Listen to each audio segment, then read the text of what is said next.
안녕하세요. 무량합니다. 오늘 소개할 책은 내 삶의 의미는 무엇인가입니다. 지은 이는 이시영 박사 박상미의 공저이고요. 펴낸 곳은 특별한 서재입니다. 내 삶의 의미는 무엇인가? 의미치료는 인간이 존재의 의미를 찾아가는 의지에 초점을 두고 있는 이론입니다. 의미치료는 내 삶의 의미를 찾음으로써 고통을 이겨내고 스스로 상처를 치유하는 법을 알 수 있도록 안내합니다. 일상 속에서 스스로의 고통을 치유할 수 있는 치료법입니다.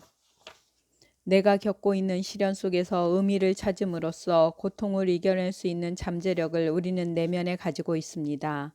왜 살아야 하는지, 내 삶의 의미는 무엇인가 적극적으로 찾아 나설 때 의미는 비로소 발견될 수 있습니다. 모든 인간은 영적인 존재입니다. 의미치료에서 말하는 영이란 인간 내면의 밝은 빛입니다. 상처받아서 만신창이가 된 것처럼 보이는 마음 속에도 순수한 마음의 빛, 즉 삶의 목적과 고귀한 의미가 있습니다. 불행과 고통밖에 없어 보이는 인생에도 반드시 숨어있는 행복이 있고 고통의 의미를 발견함으로써 우리는 더 큰 성장을 할 수 있습니다. 한국인들에게는 프로이트의 정신분석과 아들러의 개인심리학만 널리 알려져 있으나 정신요법 제3학파라 불리는 로고테라피 학파를 빅터 프랭클 박사가 창시한 이후로 해외에서는 드라마틱한 치유 효과로서 로고테라피를 선호하는 사람들이 더 많습니다. 엘리자베스 S. 루카스는 정신치료 역사상 의미치료만큼 독단적이지 않은 학파는 이제까지 없었다고 말했습니다. 아들러도 모든 치료법은 어느 정도 의미치료의 요소를 갖고 있다고 말했습니다. 내담자를 돕는 것이 핵심이니까요. 하지만 내담자에게 상담자가 무엇을 끊임없이 권하고 답을 주는 것이 아니라 스스로 선택할 수 있도록 돕는다는 점에서 로고테라피는 특별합니다. 빅터 프랭클 박사는 1905년 오스트리아의 빈에서 태어났고 빈 대학에서 의학 박사와 철학 박사 학위를 받았습니다. 제2차 세계전 당신 유태인이라는 이유로 3년 동안 다카오와 아우슈비츠에서 가족의 생사조차 알 수 없는 혹독한 시간을 보내는 와중에도 매일매일 삶의 의미를 발견하고 인권 존엄성의 승리를 보여준 프랭클 박사의 체험은 죽음 가운데서 희망을 발견하게 되는 기적의 힘을 가지고 있습니다. 천재적인 학자가 환자를 치료한 경험을 토대로 이론을 창시해낸 것이 아니라 죽음의 수용소에서 살아남은 본인 체험을 통해서 건져 올린 치료법이 바로 의미치료입니다. 의미치료는 현대사회를 살아가는 지친 영혼들을 치유하고 회복시키는 데 가장 적합한 치료법이라고 확신합니다. 자신과 가족의 마음관리에 의미치료를 즉시 적용할 수 있도록 쉽게 설명하는 셀프치유 안내서입니다. 나를 살리고 타인도 살리는 길잡이가 되길 바라며 의미치료 상담실의 문을 엽니다. 왜 살아야 하는지 아는 사람은 그 어떤 상황도 견뎌낼 수 있다. 나를 죽이지 못한 것은 나를 더욱 강하게 만들 것이다. 니체. 삶에 어떤 목적이 있다면 실현과 죽음에도 반드시 목적이 있을 것이다. 하지만 어느 누구도 그 목적이 무엇인지 말해줄 수는 없다. 각자가 스스로 알아서 이것을 찾아야 하며 그 해답이 요구하는 책임도 받아들여야 한다. 그것을 찾아낸다면 어떤 모욕적인 상황에서도 계속 성숙해 나갈 수 있을 것이다. 빅터 프랭클.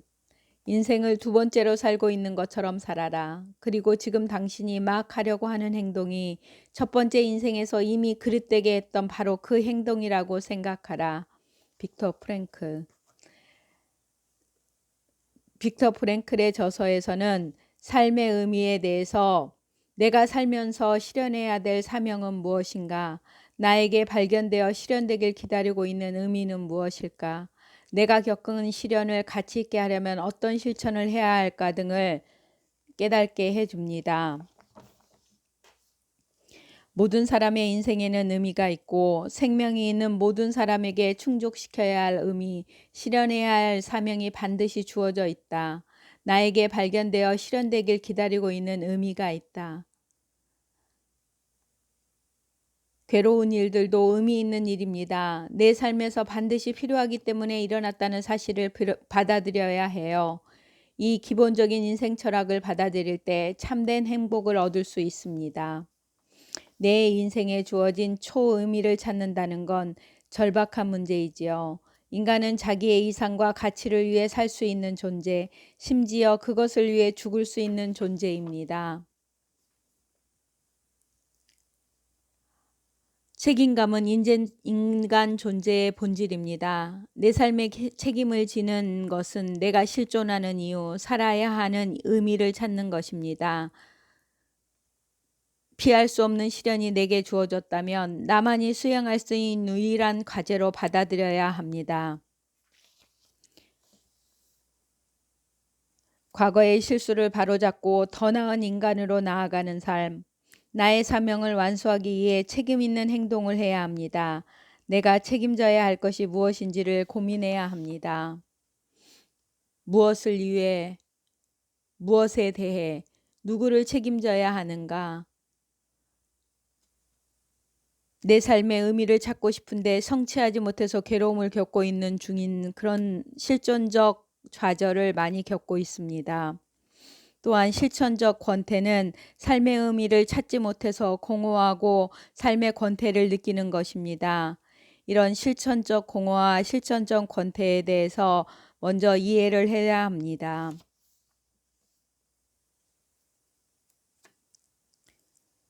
우리의 미래에 대한 기대가 있어야만 세상을 살아갈 수 있습니다. 가장 어려운 순간에 처했을 때 우리를 구원해 주는 것은 미래에 대한 기대입니다. 미래에 대한 믿음이 나를 지탱하는 정신력입니다. 정신력은 미래에 대한 희망을 가지고 살 때 굳건해집니다. 미래는 예측할 수 없기 때문에 희망이 있습니다. 삶의 의미를 찾는 구체적인 방법으로 첫 번째는 창조가치, 무엇을 창조하거나 어떤 일을 함으로써 찾아내는 충족시켜주는 생명에너지입니다. 체험 가치는 어떤 일을 경험하거나 어떤 사람을 만남으로써 스스로 생명 에너지를 채울 수 있는 것입니다. 태도 가치는 피할 수 없는 시련에 대해 어떤 태도를 취하기로 결정함으로써 타인을 배려하고 나의 운명이나 고뇌에 대해서 좋은 태도를 선택함으로써 얻어지는 의미입니다. 나는 창조 가치를 실현하기 위해서 무엇을 하고 있나요? 무엇을 하고 싶은가요? 나를 진정으로 필요로 하는 사람은 누구인가요? 그 누군가를 위해 나는 무엇을 할 수 있나요? 우리 마음에는 순수한 밝은 빛, 즉 삶의 목적과 고귀한 의미가 있습니다. 고통과 불행밖에 없어 보이는 인생에도 반드시 숨어있는 행복이 있고 고통의 의미를 발견함으로써 우리는 더 큰 성장을 할 수 있습니다. 내가 찾은 삶의 의미를 글로 쓸 때 추상적인 것들이 구체화되고 의미 치료가 시작됩니다. 시련 속에서 의미를 찾음으로써 고통을 이겨낼 수 있는 잠재력을 우리는 내면에 가지고 있습니다. 펜을 들어서 내면의 밝은 빛을 만나보세요. 미래에 대한 기대를 가지고 내 삶의 의미를 적극적으로 찾으면서 하루하루 살아갑시다. 내 속에 잠재되어 있는 삶의 의미를 매일 구체적으로 찾아갑시다. 우리가 겪은 고통은 반드시 내 미래의 걸음이 됩니다. 과거에 나를 힘들게 했던 시련은 분명히 나의 성장에 가장 영향가 있는 걸음이 되었을 것입니다.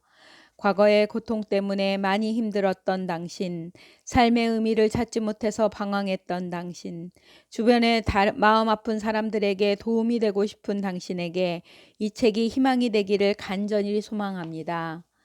개인을 넘어서 타인과 더불어서 의미를 창조하는 자아 실현과 자아 초월을 위해서 의미 치료의 궁극적인 목표인 나와 타인 모두의 행복에 이르기를 나를 살리고 타인을 살리는 의미 치료사가 됩시다. 다음 시간에는 안젤른 그린 신부님의 하루를 살아도 행복하게를 읽어드리겠습니다. 들려주셔서 감사합니다. 무랑하였습니다.